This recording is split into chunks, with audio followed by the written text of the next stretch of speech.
შესაბამისი ნაგავსაყრელის მშენებლობა უკვე დაწყებულია და ერთ თვეში დასრულდება. ქვეყანაში მყარი ნარჩენების კოორდინაცია ნიკოლაიშვილის უწყებას დაელოა. აღნიშნული ნაგავსაყრელი კი პირველია, რომელშიც მყარი ნარჩენების გადამუშავების შედეგად ბუნებრივი აირის მიღება მოხდება. მიმდინარე სამუშაოები რეგიონული განვითარების და ინფრასტრუქტურის მინისტრმა რამაზ ნიკოლაიშვილმა და რეგიონში პრეზიდენტის რწმუნებულმა დავით კირკიტაძემ დაათვალიერეს.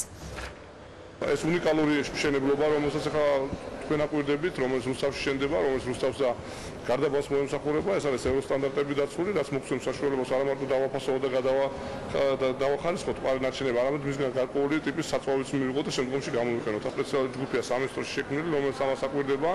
ჩვენ მთელი საქართველოს მასშტაბით ვაკეთებთ კვლევას, ფიზიბილიტი სტადიები დამუშავებულია და პარალელურად მიმდინარეობს მუშაობა რამდენიმე ქალაქში და რეგიონში. ნაცვლად იმისა, რომ ნაგავს დაებინძურებია ბუნება და მოეტანა ქონოდა მავლეზე გავლენა გარემოზე, აქ ჩვენ მთლიანი პროცესი და მთლიანი ციკლი იქნება დახურული და მივიღებთ სარგებელს ბუნებრივი აირის სახით. ეს არის პირველი მერცხალი, ესე ვთქვათ, საქართველოში და დარწმუნებული ვარ, მსგავსი ტიპის ყველა მუნიციპალიტეტში იქნება ძალიან მალე ჩვენს ქვეყანაში.